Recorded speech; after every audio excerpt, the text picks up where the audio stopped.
어떤 사람이 다윗에게 말하여 이르되 사울을 장사한 사람은 길르앗 야베스 사람들이다 하매 다윗이 길르앗 야베스 사람들에게 전령들을 보내 그들에게 이르되 너희가 너희 주 사울에게 이처럼 은혜를 베풀어 그를 장사하였으니 여호와께 복을 받을지어다.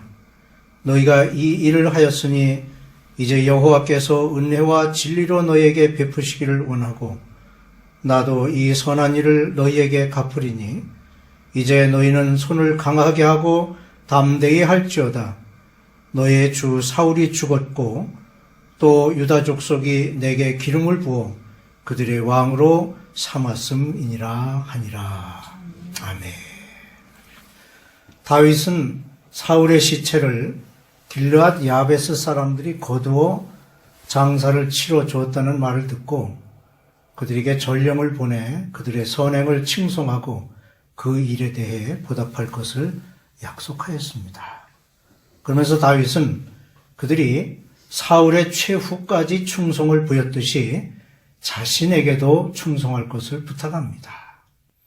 길르앗 야베스는 출애굽 여정 막바지에 요단 동편의 세 지파가 땅을 기업으로 부여받았는데 그중 가장 북쪽에 위치한 므낫세 반 지파에게 주어진 지역입니다. 이스라엘 백성이 왕을 요구하므로 하나님께서 사무엘을 통하여 사울을 왕으로 세우실 즈음에 암몬의 나하스가 쳐들어와 야베스 사람들을 공격하자 언약을 맺고 섬기겠다고 하는 야베스 사람들에게 내가 너희의 오른 눈을 모두 뽑아버리면 그리하겠다고 협박하며 모욕했습니다. 이런 상황을 전해들은 사울이 크게 노하여 일어나 군사를 모았습니다. 그때 모인 군사의 수요가 33만 명이었습니다. 그리고 암몬 족속을 섬멸하고 모두 흩어지게 하여 둘도 함께 있지 못하도록 하였습니다. 이 일로 인해 사울은 왕으로 세워지는데 큰 신뢰를 얻게 되었습니다. 그리고 야베스 사람들은 사울의 역할로 인해 큰 도움을 받고 은혜를 입게 된 것입니다.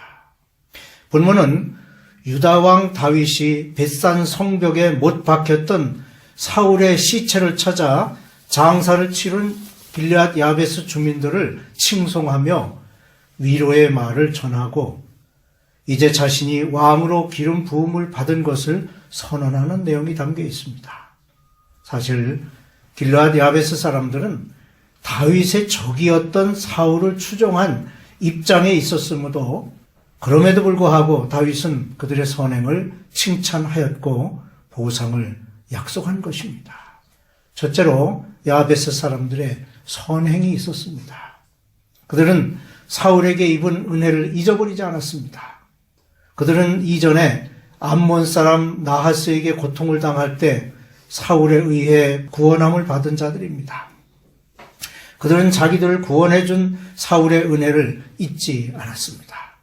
그리하여 모든 사람들의 냉대와 질시 속에 죽어간 사울이었지만 사울의 시체를 거두어다가 정중하게 장사를 지내주었던 것입니다.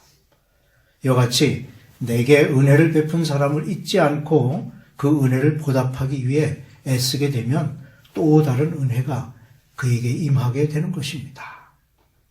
또한 그들은 사울의 기름 부음 받은 자라는 사실을 잊지 않았습니다. 많은 사람이 사울을 등지고 그의 권위를 인정하려 하지 않았지만 야베스 사람들만은 사울의 권위를 무시하지 않았습니다. 그들은 사울이 어떤 일을 행하든 어떻게 행하든 그는 분명히 하나님으로부터 기름 부음을 받은 자라는 것을 인정하고 정중하게 대했습니다. 야베스 사람들의 이러한 행동은 그들과 똑같은 생각을 가지고 있던 이스라엘의 제2대 왕인 다윗으로부터 그것에 상응하는 축복을 받게 된 것입니다. 둘째로 다윗은 선행에 대한 복을 기원하였습니다. 다윗은 사울에게 친절을 베푼 길르앗 야베스 사람들에게 감사를 표했습니다. 그는 왕이 된 후 자신에게 부여된 왕으로서의 권위를 가지고 하나님으로부터 받는 축복을 길르앗 야베스 사람들에게 지혜로운 방법으로 알도록 하였습니다. 우선 다윗은 그들의 선행을 칭찬하였습니다. 우리는 다윗이 사울의 편에 서 있던 길르앗 야베스 사람들을 탐탁하지 않게 여겼다고 생각할 수도 있습니다. 하지만 본문에 나타난 다윗의 칭찬하는 모습을 보면 결코 그렇지 않았음을 알 수 있습니다. 다윗은 진심으로 그들을 함부로 판단하거나 정죄하지 않았습니다. 이러한 다윗의 행동에서 우리는 비판을 받지 아니하려거든 비판하지 말라. 너희의 비판하는 그 비판으로 너희가 비판을 받을 것이요 너희의 헤아리는 그 헤아림으로 너희가 헤아림을 받을 것이니라. 는 예수님의 가르침을 떠올리게 됩니다. 이처럼 우리 역시 함부로 남을 판단하거나 정죄해서는 아니 될 것입니다. 비판은 비판하는 사람으로 하여금 자신이 심판자가 되어 진정한 심판자 되시는 하나님의 주권을 도적질하는 것이기 때문입니다. 상대방이 악하게 살다가 죽었어도 그가 남기고 간 명성이나 유족에 대해서는 사심 없는 조의와 경의를 표하는 것이 그리스도인의 도리입니다. 그리고 다윗은 하나님께 기도했습니다.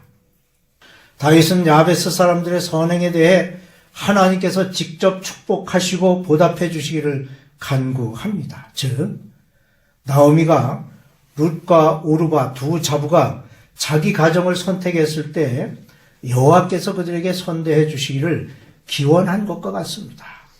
나오미가 두 며느리에게 이르되 너희는 각기 너희 어머니의 집으로 돌아가라.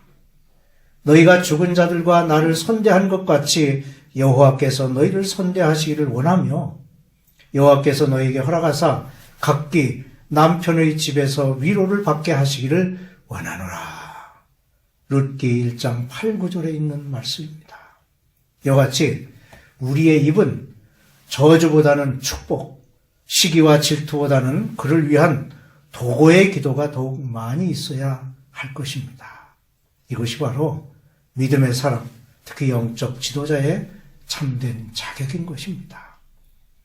또한 다윗 자신도 그들의 선행에 보상할 것을 약속하였습니다. 6절 말씀에 나도 이 선한 일을 너에게 갚으리니 라고 약속하고 있습니다.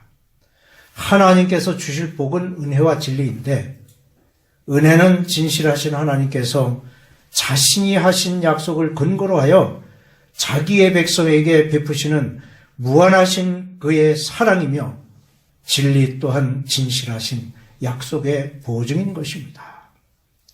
다윗은 이러한 복이 야베스 사람들에게 내리기를 기도하면서 내가 친히 너희들에게 보상하겠다고 말합니다.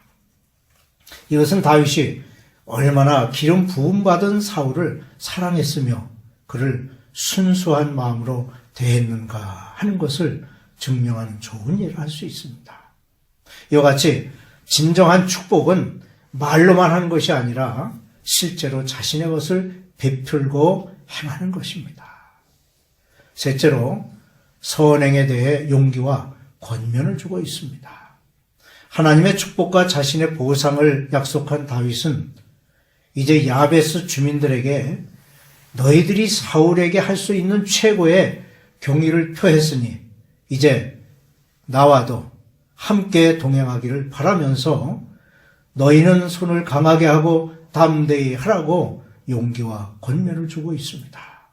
왜냐하면 지금까지 사울의 편이었던 야베스 사람들이 자기들의 선행에 대한 하나님의 축복과 보상을 약속하는 다윗의 약속이 잘 믿어지지 않을 수도 있으므로 그들로 하여금 두려워하지 말라고 위로하였던 것입니다. 우리 주변에도 자신이 행한 선행에 대한 하나님의 축복에 대해 회의적인 사람들이 있는데 우리는 그들에게 하나님의 자녀인가 하나님의 축복이 있을 것을 확신시키는 용기와 권면이 필요합니다. 무엇보다 우리는 그들에게 임할 축복을 경멸하거나 외면해서는 아니 될 것입니다. 다윗의 시대에 3년 동안 비가 오지 아니하고 기근이 든 때가 있었습니다. 그때 다윗이 하나님께 기도하자 놀랍게도 그 기근의 원인이 사울이 기브온 사람들을 학살하여 흘린 핏값이라는 사실을 알게 되었습니다.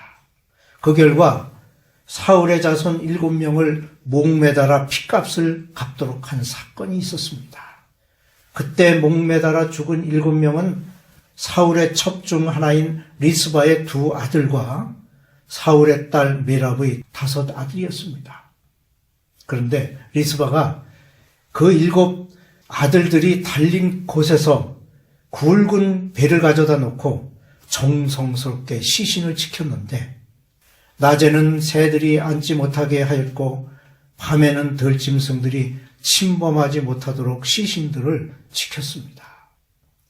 이 사실을 알게 된 다윗이 길르앗 야베스에서 사울과 요나단의 뼈를 가져다가 그 7명의 아들들의 뼈와 함께 베냐민 땅 셀라에 있는 아버지 기스의 묘에 장사하게 하였는데 이 일을 마치고 나자 기근이 그치고 그 땅에 비가 내리게 되었다는 이야기가 사무엘하 21장에 기록되어 있습니다. 길르앗은 이스라엘 12지파 중에 므낫세 반 지파가 그들의 기업으로 받은 땅입니다. 길르앗은 이스라엘의 한 지파인 므낫세 지파가 받은 땅으로서 여러 번 격동의 시기가 있었습니다. 그중 하나가 바로 오늘 말씀 중에 나오는 사울 왕과 관련된 일련의 사건입니다. 이 길르앗을 주제로 한 찬양이 바로 흑인 영가 중에 하나입니다. 은혜로운 것은 길르앗 마음 상처 고치네. 은혜로운 것은 길르앗 마음 상처 고치네. 때때로 낙심하며 큰 실망하여도 주님은 성령으로 큰 용기 주시네. 예레미야 8장 22절에는 길르앗의 나무에서 받은 기름으로 만든 유향이 치료제로 사용된다는 기록이 있습니다. 길르앗에는 유향이 있지 아니한가? 그곳에는 의사가 있지 아니한가? 딸 내 백성이 치료를 받지 못하면 어찌 됨인고? 라고 길르앗의 유향을 소개하고 있습니다. 그런데 이 영가의 가사에서는 그 의미가 예수 그리스도를 통한 구원을 말하고 있는 것입니다. 길르앗은 아픔이 있는 곳, 슬픔이 있는 곳입니다. 하지만 그곳에는 치유함이 있고 구원의 은혜가 있는 곳입니다. 우리가 사는 세상이, 이 시대가 어쩌면 길르앗과 같이 아픔과 슬픔이 있는 곳이라 여겨집니다.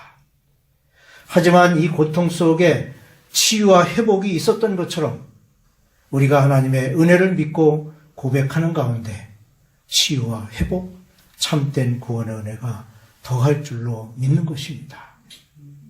다윗과 같이 자신의 아픔과 곤고 중에도 남을 돌아볼 줄 알고 너그러운 마음으로 남을 돌아보고 다른 사람의 허물까지도 덮어줄 수 있는 삶이 된다면 하나님께서는 합력하여 선을 이루게 하시고 모두에게 은혜를 베푸시고 축복을 더 하실 것입니다. 이러한 은혜의 삶을 이루는 성도가 되시기를 주님의 이름으로 축원합니다.